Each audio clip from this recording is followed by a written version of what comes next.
All right. Dr. Darren Shaw, what's up, buddy? What's going on, man? Long time. We're back. We are back. We're we're back and better than ever. We'll see about that, but hopefully we'll let the audience decide that one. Yeah, we should put a little bit more confidence in that one, huh? Yeah, probably. No, but I'm excited. I think obviously we took what it was it 4 months. Our last recording was or last published episode was June, So, June or July, yeah. June, So July. So definitely a little false promises because I think we had told the audience that we'll be back sooner than that, but that's okay. Listen, that's life is about flexibility and adaptability, so yeah, that's what we're here for.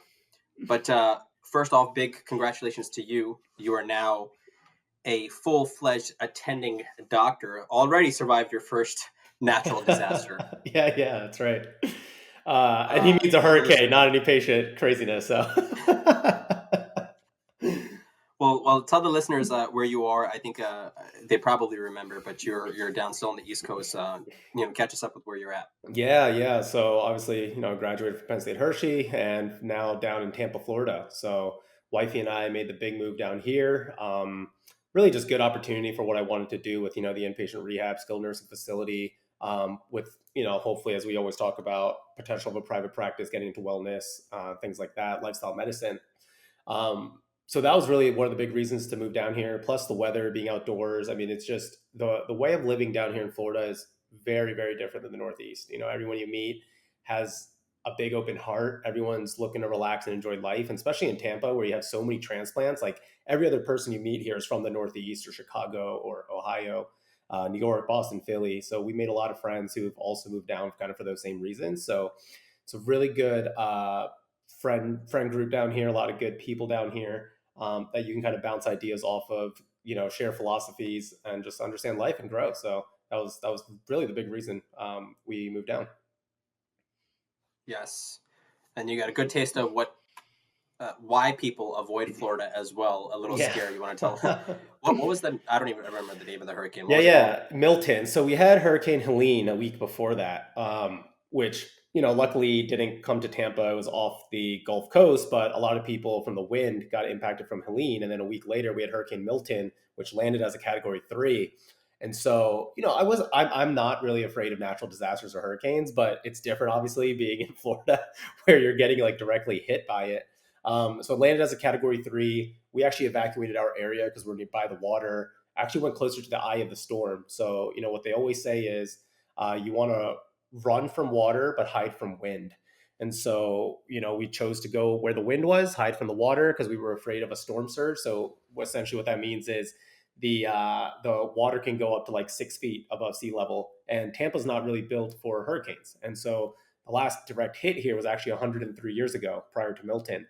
So this is definitely new for the city. There's only really been 3 direct hits in Tampa. Legend has it that the Indian burial grounds have prayed on their burial grounds to avoid disaster. And it's funny because when Milton Native was, Americans. yeah, sorry, the Native Americans, yeah, they call them the Indian burial grounds here still. So, um, Oh, yeah. So, as we in don't want to get canceled on the first episode, man. the Native American burial grounds, which, yeah. So as Hurricane Milton made landfall, it actually wobbled down south and avoided Tampa completely. So a lot of people were like, "Hey, we'll attribute it to that." So got a lot more Yeah, believers in it. So yeah, yeah. Well, that's awesome, man. And yeah, you had to evacuate and everything, and luckily you were safe. yeah, So that's awesome, man. Yeah, no, I'm still up in the Northeast here, and yeah, ton of patients actually uh, that will go. We call them snowbirds, right? So hmm they'll go down to the Florida area right around this or the September time and come back in springtime. It's really interesting. What I'm learning is in terms of patients getting lost to follow up, like you'll order some imaging and whatnot, and you're interested in patients like gone and like did you ever get that imaging done? Like I was really interested to see what's going to happen. Like I'm yeah, curious, some things that you're following up on, and they're like, yeah, I swear I'm gonna get it done. I'm down in Florida. And I was like, come on, yeah, how am I supposed to right, do anything with this stuff? So I'm getting to learn that stuff. So yeah, super exciting. You're now practicing Tell Yes. us a little bit about your practice, your style of practice, what that's about. Yeah, so started off at an inpatient rehabilitation facility, so it's called Encompass Health. So I'm hired by a company called Madrina, right now. So I'm an independent contractor, and so the beauty of that is I get to be at different facilities, essentially as a consultant. But my main facility, I'm the primary doctor at an inpatient rehab. So seeing patients post hospitalization for the most part. You're thinking things like femur fracture, spinal cord injury, brain injury, stroke. Not safe to go home, and they have the potential to get stronger with physical therapy and occupational therapy. So taking care of those patients right now in Tampa, and then I'm also seeing patients in a subacute rehab facility. So even after they go to inpatient or sometimes after the hospital, they're unable to maybe do those 3 hours of intensive therapy. They go to a skilled nursing facility, still get a little bit of therapy, get medical management. So I'm a consulting doctor at one of the facilities there as well. So Love it. You're enjoying it? yeah, loving it. Honestly, surprising. We can talk about this more, but I did not know if I would love inpatient rehab as much, coming in because of the academic setting that we learn in residency. But it is, man, private, like being in the community non-academic setting is wonderful, and I absolutely love it. So it's funny because a lot of my Right. attendings would be like, you never know, you might come back to the academic side, and now I'm just like, there's no way. Yeah. And I think being a consultant's a different experience too, Um, right? yeah. Not being the primary, So or are you the I primary? am primary at my at the inpatient rehab. I'm a consultant at the subacutes. Got it. Got it. Yeah.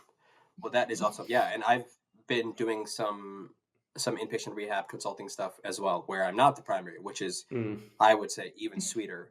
yeah. You're only looking at the rehab aspect of it, and I don't. This isn't my primary thing. I just do it from side to side, from time to time on the side, and it is good. Keeps you from having skill atrophy in certain sets. Hmm. Still practicing and looking at the medical side of things. As people might remember, I am subspecialized with fellowship training, and you realize that as you get further and further away from your primary training, I was actually pretty proud of myself. I had a patient come in yesterday where, they had these symptoms and sound like vascular claudication. And I was like, that doesn't quite sound like ankle arthritis. That sounds more like vascular claudication. And I was like, oh, wow, I'm so proud of myself. And then later I was like, why am I proud of myself? That's like basic stuff. Like Yeah. anybody should be able to pick that up. But I haven't mentioned peripheral artery disease in the terms of diagnosis to somebody, I don't know, in several years. So Yeah. it's funny how it doesn't come up to these problems don't seem to find you, and you don't seem to find the problems either, right? Like it's a two-way street the further Exactly. you get away from that. And so working on the inpatient side, you get to see hypertension, you start managing Yeah. hypertension, CAD, things of that nature. So that's where that's helpful. Yeah, and I will say too. What else? Sorry, go ahead. Let me add on. Just like it's very different from the non or from the academic setting, where academics were definitely primary, and we might have internal medicine consulted. Here, I'm Hmm. primary, but I have every single specialty at my quote unquote disposal except urology and like dermatology. So I have cardiology coming in, I have nephrology coming in, I have internal medicine, I have neuro, I have psychiatry. So you can imagine, like now with everybody having all of these, different diseases, it just makes it more seamless, right? When everyone's in communication, you can actually get specialists to see your patients. So even then, I'm really focusing on the rehab more than anything, with yes, a little bit of that medicine intertwined. So Good. yeah. Awesome. What else has been up? I imagine you've still been traveling, vacationing, or not so much. Not as much. I think, July we went to Portugal with the family, my parents, Mira's side as well. So that was a good 2 week trip. But since then, we've kind of buckled down, just getting into the grind of working. Tampa, I mean, when you're in Florida, every day feels like a Friday. So there's not much. You don't really need to feel like you have to go anywhere because everyone's out running. I mean, the weather's nice right now. I look outside. So yeah, just really been reading more philosophy still, reading books, listening to a lot of podcasts, which I know we'll talk about.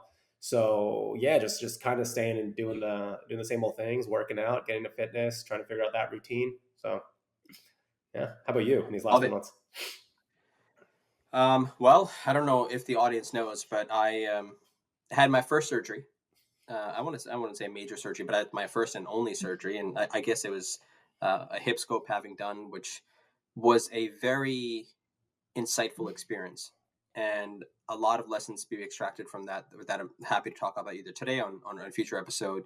But that's been it's given me a new perspective. I think my own musculoskeletal injuries have given me a different sense of empathy for the patients in terms of getting them back to their function and quality of life. Hmm. But going through a surgery, like a big surgery like that, with the post-operative restrictions, the limitations, the expectations, both externally from the medical system of you, but also your own expectations internally of where you think you should be and how that affects your recovery in a both positive and negative manner, has been very, very helpful.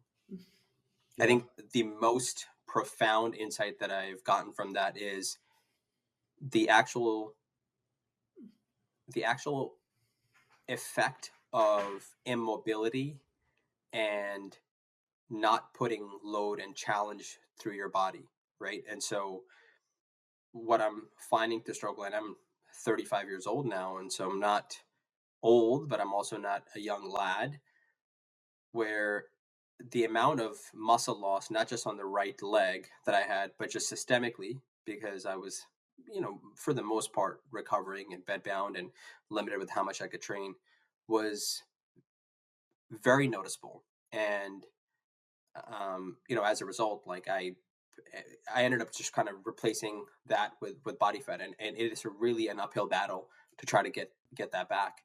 And again, Yeah. this was an outpatient elective procedure, so I know something that we talked about. One thing that people will often say is somebody over the age of 65, if you break a hip, you're going to the hospital. 50% chance that Yeah. the Mortality. likelihood of mortality is very, very high in 2 years, and that's essentially a death sentence. And Yeah. what that means, earlier today, I was looking at something on LinkedIn, somebody talking about how in 2 weeks, a 75-year-old grandma, because of how frail you can be at the end of life and immobility and stuff, and how important that is. But to experience it firsthand at only 35, for somebody who I think, I spend a lot of time and invest a lot of energy getting that glider up really, really high, Hmm.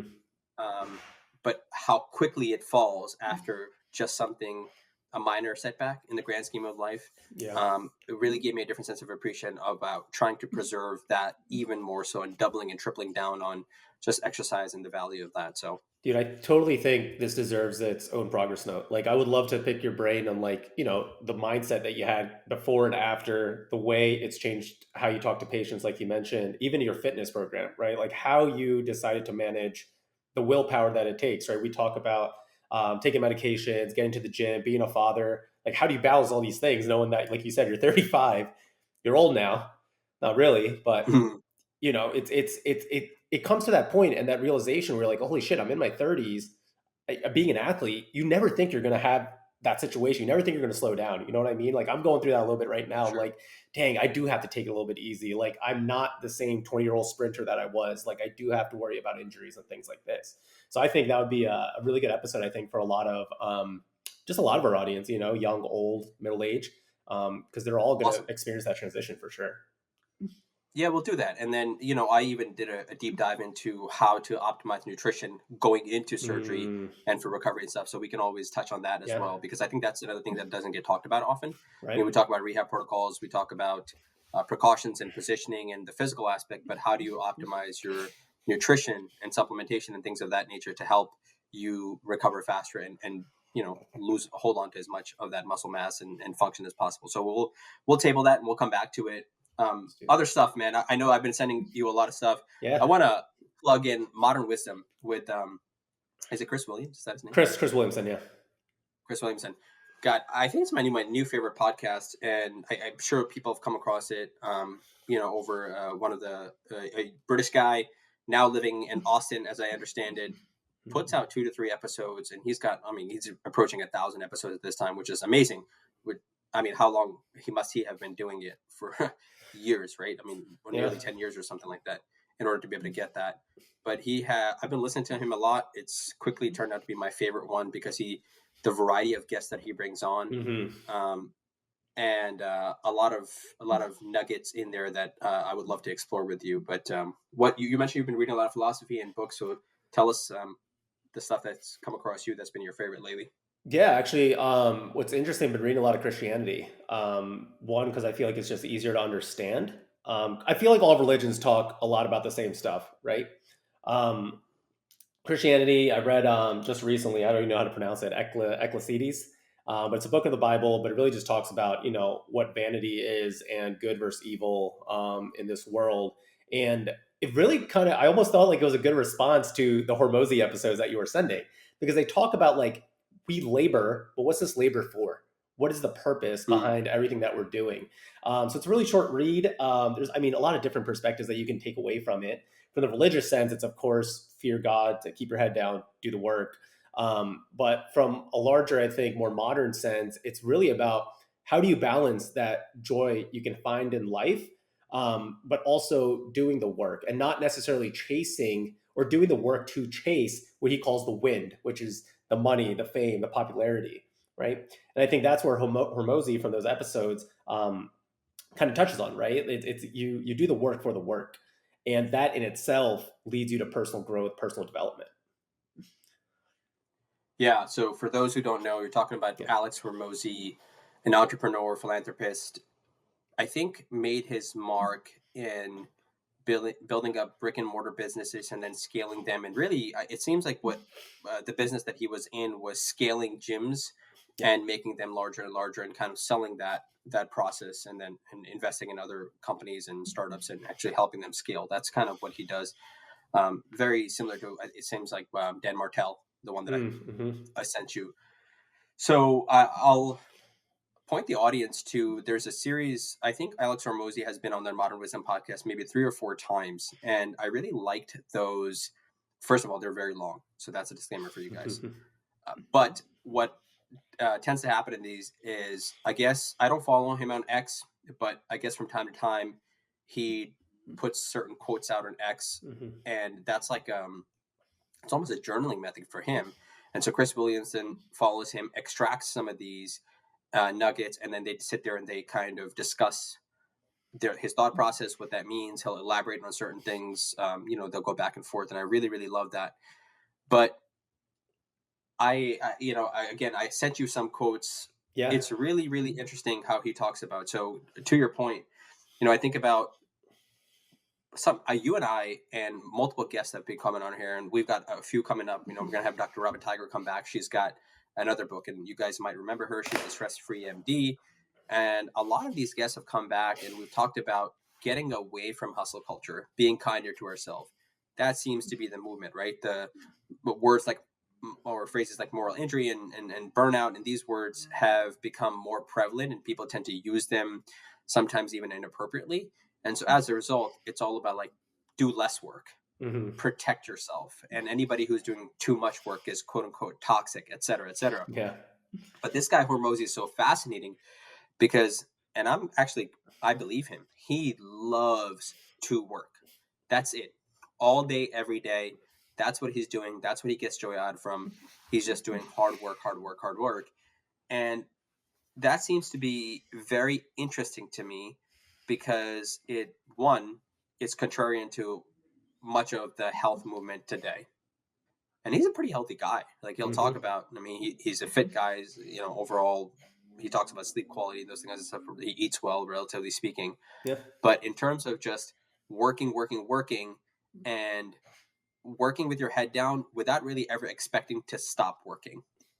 A lot of people, even us, right? So you remember the words when we went into medical schools, like delayed gratification. And I think we talked about that there's that light at the end of the tunnel, so to speak. We talked Mm-hmm. about that before. And so everybody who goes to medical school is like, when I become an attending, this happens, is that arrival fallacy that we've also discussed before. But it seems almost like his philosophy is like, no, just do the work, enjoy the work, but never expect to like stop working. Um, and I find that to be fascinating. And I'm curious, like, what your thoughts are, because I know you listen to it as well. Yeah. It was very interesting, right? And so I don't think everybody can follow that pathway, right? I think he is made to do that type of work.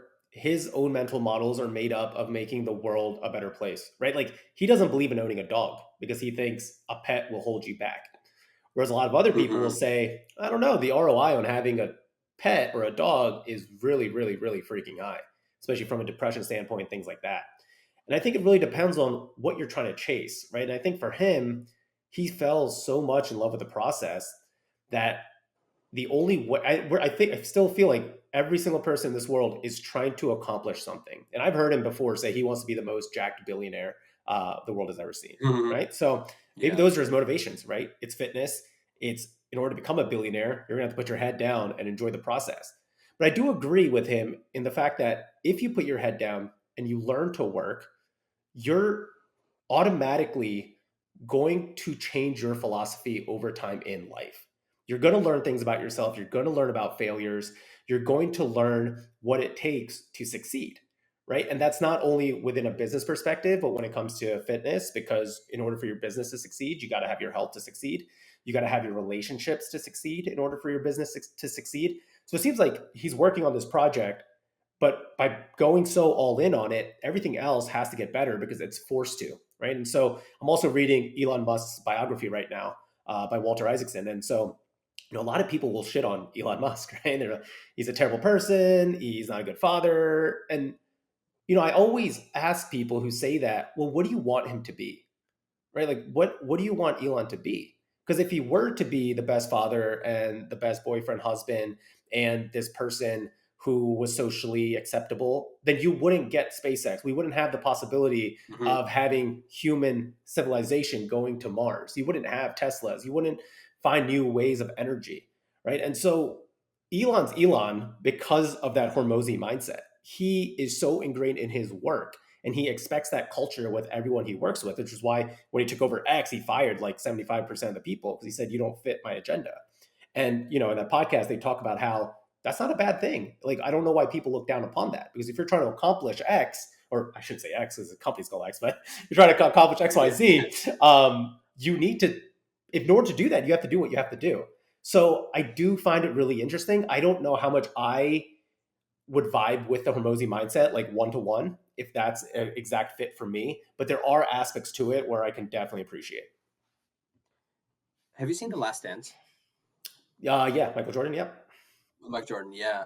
That reminds me, and they might have actually talked about this. There's this one scene where Jordan's in the center of the interview and he's talking, and I'm going to paraphrase a little bit, but people can go look this clip up. He's saying, "Oh, you might say that he was a tyrant and he was this and Mm-hmm. blah blah blah," and he goes, "But that's you. It's because you never won anything in life." Yeah, exactly. And that's exactly what that reminds me of, and that's another appreciation that I've started to have. You remember I still have that, the My Life in Weeks Mm-hmm. thing after I read Oliver Berkman's book, and I really had a sense of appreciation. Okay, what are the values? What are the core priorities? You got to enshrine them, and that was the reason I had that. And then since then happened, I've also started to realize that some you do have core priorities, but you can have multiple core priorities that can compete. And Mm-hmm. depending on the season of life, which we've discussed with Dan Pope in the past, you might have to shift priorities. What's unsavory is to say that you're going to shift your family as a priority to lower Mm-hmm. your child um, over your job.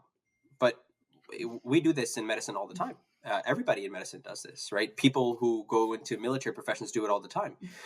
You sacrifice your families, and just because you're doing it for profession, maybe you're doing it for your country or whatever it Yeah. is, with the expectation that a different phase in life, you're going to be able to prioritize that. Maybe it doesn't seem like he's going to be the guy who's ever going to prioritize it. It was just fine. I found this part to be extremely fascinating. That when he was defining love, if I'm remembering correctly, his definition of love is something that you're willing to sacrifice anything for. And then he says to Chris that, by that notion, I'm not willing to sacrifice anything, including my wife. And Yeah. he sat her down and told her, he's like, I'm not willing to sacrifice or I'm not willing to sacrifice my goals for you. And she said, oh, awesome. Which amazing that she said that. Yeah. Like, that's an incredible person right there. So yeah, definitely an N of one. I think a lot of valuable nuggets. So I think I agree with you. I'm not that person. I don't want to be that person. I think innately and I'm wired to be attracted to work and always find a project to do and go down that path, and which is what's made me good at my job or made me good at solving certain problems in the profession that we're at. My goals are to step away from that, and I have to learn how to prioritize and take a step back and do the things that I see you doing and sometimes aspire to, like travel and spend more quality time and be present in that sense. But Mm-hmm. two quotes that come to mind, right? So this is the one that I wrote down. It's about talking about affirmations or journaling or whatever it might be. And the quote goes from Hormozi: "You don't build confidence by shouting affirmations in the mirror, but by having an undeniable stack of proof that you are who you say you are." So if you say you're an exceptional person, he'll talk about that. What proof do you have that you're an exceptional person or that you're a unique person? You know, Hmm. and I think about this. Let's just use our podcast for an example. We say, "Oh, we have an awesome podcast." Well, what does that mean? And what proof do we have? By what metric are we judging that is our podcast is awesome? Is it by 5 people who've listened to it, right? Is it by millions of downloads, et cetera, et cetera?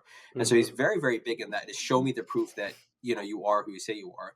And a lot of people, and again, this goes back to that pendulum swinging too far to the extreme of, hey, let's be kind to yourself, and hard work is making you sick.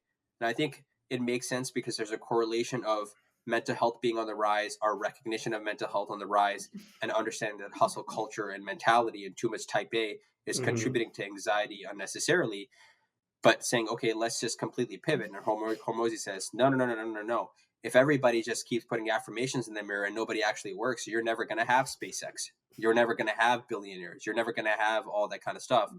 And so, in order to be exceptional, you have to work hard and also understand that maybe that hard work is going to be for 5 years if you're lucky, maybe 15 years, but the likelihood is going to be for 15, 20, 30 years.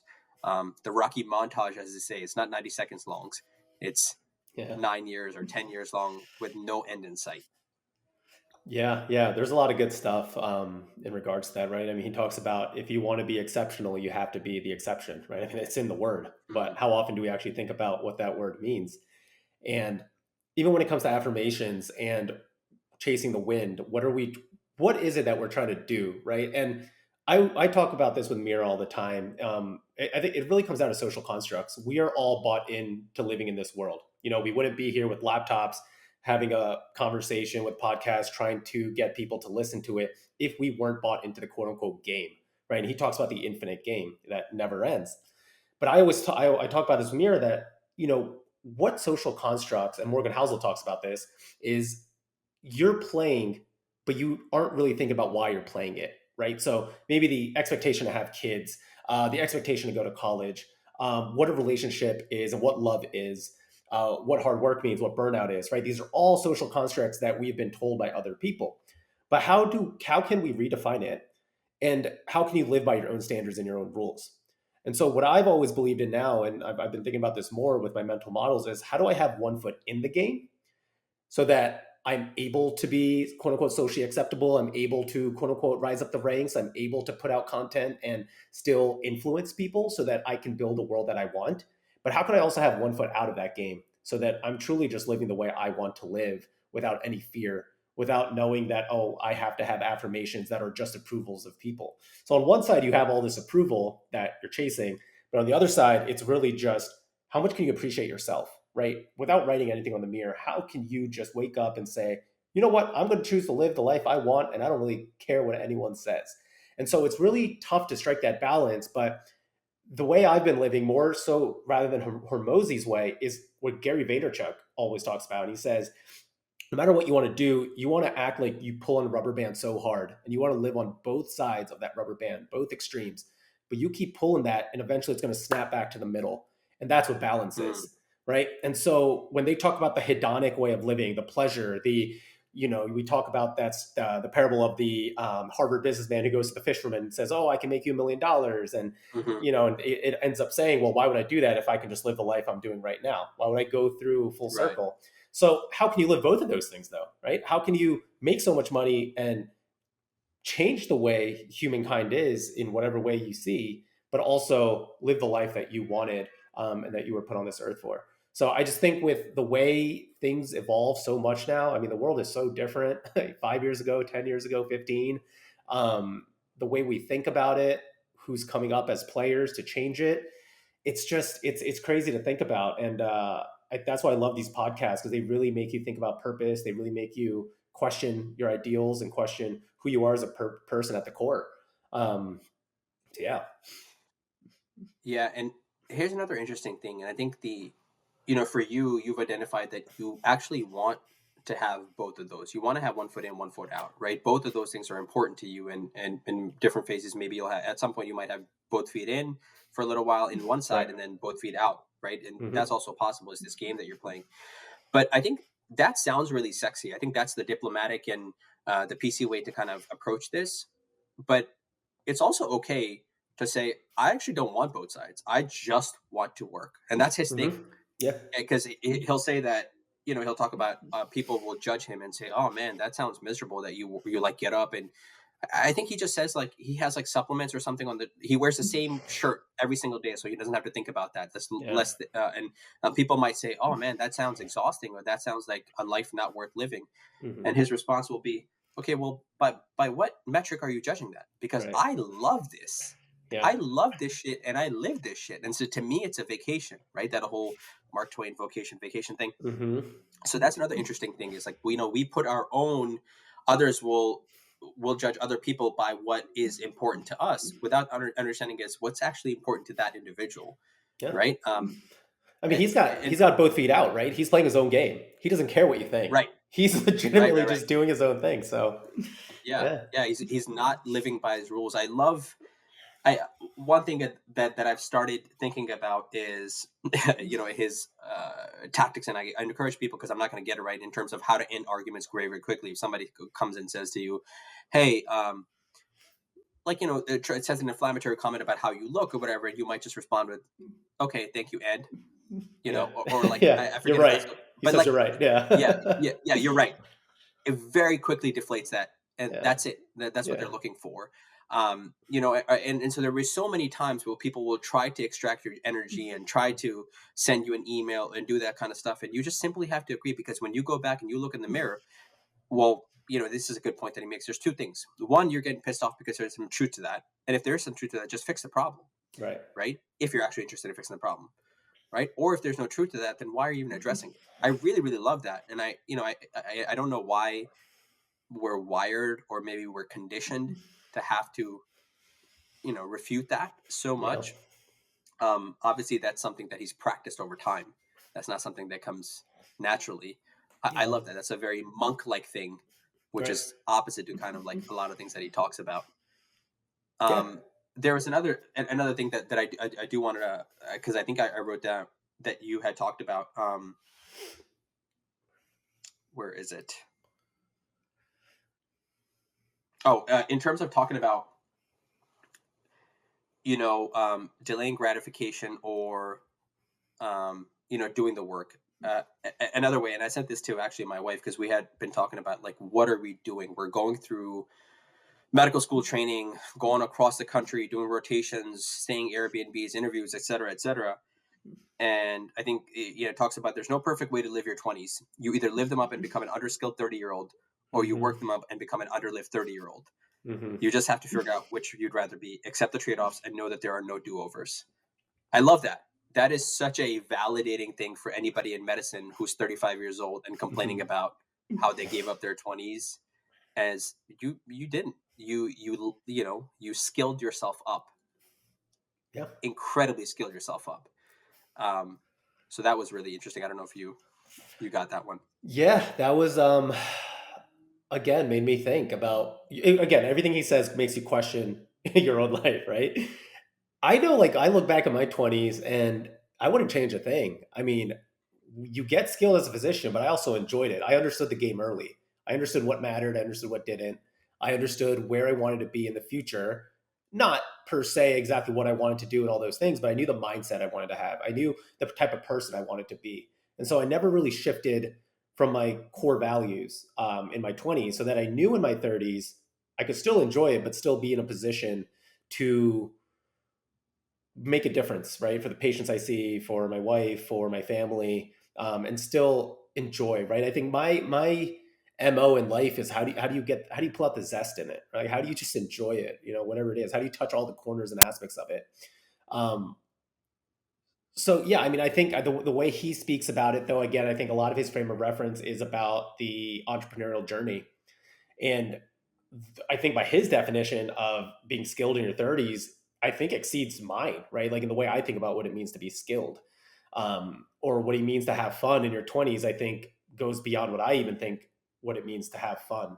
And I don't know. I mean, I think I wish in that podcast they kind of defined a little bit more what they meant by enjoying and what they meant by the skills, because I think that would have shed a lot of Right. light for a lot of people. Yeah, because I think he would just argue that acquiring skills is very enjoyable. It is for me.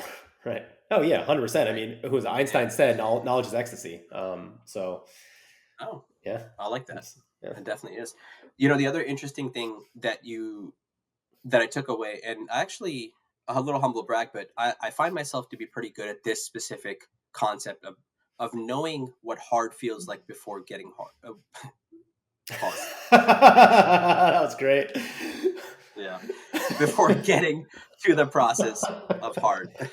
I did listen to a pornography podcast today on Diary of CEO. So That's perfect. That's perfect. Um, hopefully, our parents are not listening to this. But you know, and I think the way that he elucidates that example, you know, maybe he was in a fraternity and he talks about how you have these pledges and they expect that whole first rush, you call it or whatever the process is, 6 weeks to be very difficult, where you're not sleeping much, you're doing all kinds of you know, low level tasks, and you're cleaning up and doing all kinds of just horrible things. Oh yeah. And you know, a couple weeks in, they start complaining, and I think he was one of the leaders of the frat at that point. And you know, finally they came to him like almost like a mob, starting to complain, and they were just bitching and moaning about how hard it was and how they're being mistreated and this and that kind of stuff. And he just paused and he asked everybody, "Hey guys, like, how many of you were forced to do this? How many wanted to do this?" And everybody says they wanted to do this. I'm probably getting the details wrong, but you get the idea. He asks them, "How many of you expected this to be hard?" Everybody raises their hand. And then he pauses and goes, "Guys, this is what hard feels like." And all of a sudden, everybody just has a big sigh of relief, you know? And I I found this to be, again, really funny, because I remember when I was going into medical school, I remember sitting there and having a conversation with my sister, and I know exactly where I was in the basement and everything. I remember, I think medical school is going to be the hardest chapter in my academic journey. You know, I knew that going in. But when I got there and how hard it was, and you know, I was doing horrible, like I was like, holy shit, I didn't anticipate it to be this hard, right? But the Hmm. thing is, you never know what hard feels like. And you can conceptually understand it, and when you're going through it, keeping that forefront, be like, this is what hard feels like. This is Hmm. what hard feels like. Same thing with residency. You're like, I think residency is going to be really, really hard. You hear about that. You know, could it be harder than medical school? I don't know. And so it's that whole concept of, you know, life doesn't get easier, school doesn't get easier. You just get better at taking Yeah, the arrows and taking the stuff. 100%. You become more resilient and managing that stuff. Right. Same thing with parenthood. Everybody told me how hard parenthood is going to be, and you know, luckily I've still managed to keep up my fitness and prioritize it because those are part of my lifestyle. But you know, you and I have talked about this. Like, Hmm. it's like you're on call every single day with no off days. You're never No. off call, Right. right? Like, Right. imagine being on call for like 3 years in a row, especially if you have a bad sleeper as a child. And so Yeah.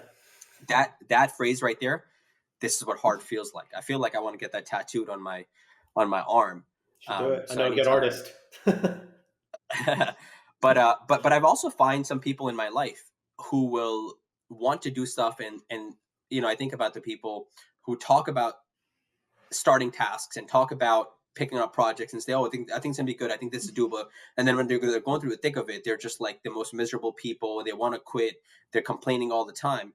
And I just want to be like, you knew this was going to be hard. This is Yeah. what hard feels like. Right. You know, this is what it feels like. So I love that one. That was one of my favorite ones. Yeah, man, nailed it. It's funny because I was in a fraternity and I could 100% agree with Hormozi. Pledging for 12 weeks, getting my ass whooped, not literally, but kind of. And it was, we had a 50% drop rate in my frat. So it was definitely very difficult. And, everyone wanted it because, again, you're playing the game, you get the social approval, you're in college, you get known, you get the popularity, you get the fame, free entrance into parties, etc. But when it came to reality and when you're going through that struggle of Hell Week and things like that, I mean, the last thing you want is to think about what's on the other side. You just want to get out of it. And if you just keep pushing, right, you just keep going the next day. I think Chris Will Williamson talks about this. He said, "I'll just do it today. I'll quit tomorrow. I'll quit tomorrow. I'll quit tomorrow." You keep saying you're going to quit tomorrow, you'll be surprised at the skill acquisition you get, the mental fortitude that you build, and the success of that project. Right? I mean, things tend to happen exponentially, until they plateau, and then you got to pivot or find another way to get to the next level. But I think a lot of what hard is, yeah, unfortunately, a lot of people don't know because they don't know how to stick to things anymore. And I think that's just a product of our culture, product of our attention spans. And you just see so many successful people now, right? 20 years old, 25 years old, that everyone feels like they're failing the minute they come out of the womb. So, Mm-hmm. Yeah. And obviously social media doesn't help with that. yeah. You just get the glamour side of life and you see somebody being successful, but you don't see Chris Williamson's a perfect example.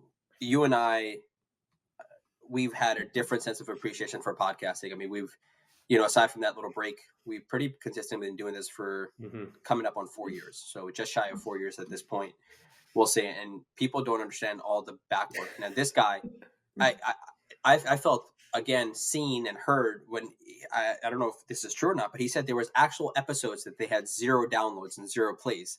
And I was like, oh man, I really shouldn't be complaining because luckily that's never happened to us and hopefully it won't. We always complain if we just have a few hundred or less than 100 or something like that. And he talked about literally 0, and he kept just putting and showing up and showing up and showing up and doing this. And again, he's 800 or 900 episodes in. So, I mean, I don't know, 2016, 2015 when he started. So that's really, really amazing. So I can't close this thing. I don't know if you have anything else, but I want to talk about, again, one of my, there was a bunch of quotes that I wrote down in there. This is the one that I really like as well. And I guess it's from Alain de Botton. I'm not sure who that is, but it's talking about the lonely chapter, right? Some version of that. And he says, loneliness is a kind of tax you have to pay to atone for a certain complexity of mind. Say that one more time. Loneliness is a kind of tax you have to pay to atone for a certain complexity of mind. What does that mean to you? Wow. The sacrifice, right? I mean, so I wrote this thread actually the other day. I was like, philosophy is a lonely world. When you start reading more and more and you start changing your minds, people aren't used to who you're becoming. And that's what that lonely chapter is, right? It's entering that period where you're so different than who you were socially acceptable. Your friends liked you for that version of you. But now you've entered this lonely chapter because you've changed your mental models. You've seen the world for what it is from your eyes, the truest, authentic way that you want to see life. You're doing the work that you want to do. And so that lonely chapter is this period where you have to be okay with paying that tax, right? For the complexity, for whatever it might be on the other end. And as you said, everything is seasonal, right? Things come, things go. Once that chapter's over, you might end up in a better space.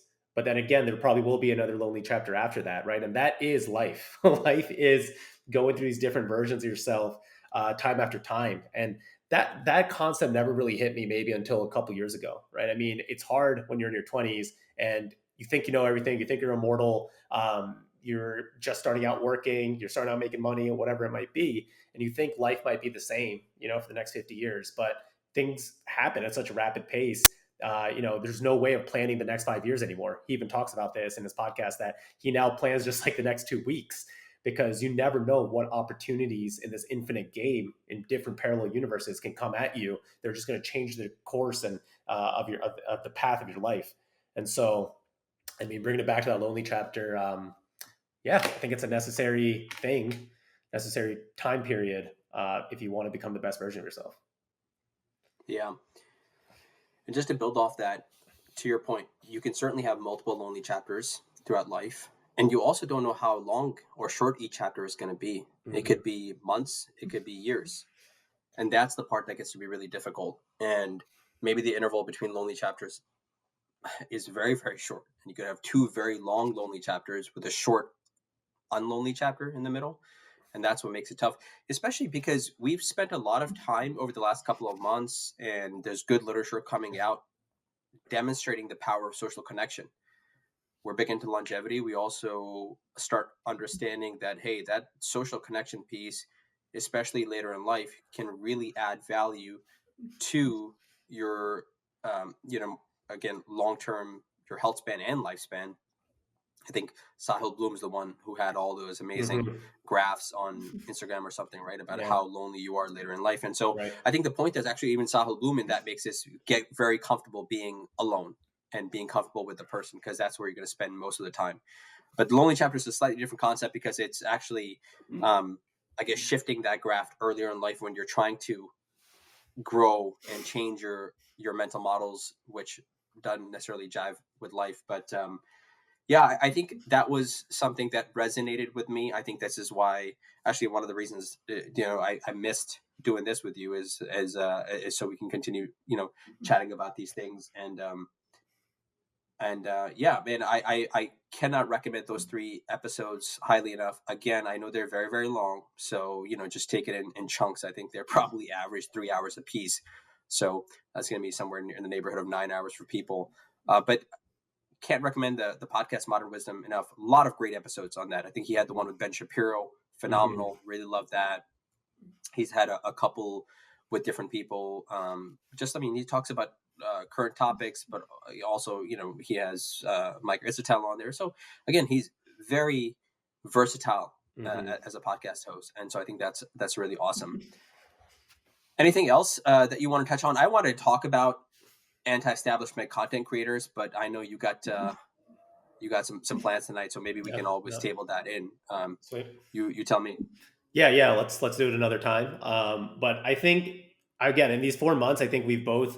It was a good break for us because I think we learned to change some of our mental models by listening to a lot of these podcasts, and it made us come back to this project that we love so much, and maybe change the style, maybe change the way we ask questions, maybe bring on different guests, and even our progress notes might be, not truly just medical all the time, but also bringing in these concepts in this ever evolving world so that I think it's all related in the end. So I think it'll be good variety for the listeners, and I think no matter what age, right, we have a lot of pre-med students, a lot of medical students, a lot of doctors, a lot of lay people, a lot of older people. So I think these concepts resonate with anyone and everyone. So I will echo about listening those podcasts.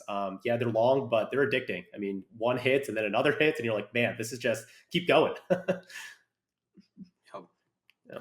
Awesome. Well, excited to be back, guys. Thank you again for your patience, and we're excited to do with you as always. Reach out to us if you guys have any questions, if you guys have any recommendations, topics that you wanted us to touch on, whether on these progress notes or guests that you think align with our mission, which is adding that health back into healthcare, but also the care back to healthcare. So we've got a great lineup for you guys as we reboot coming up towards the end of October and November, and excited. So be sure to follow up us on social media, Med Redefined pretty much on all platforms, and excited. Yeah. Excited to be back. Let's do it.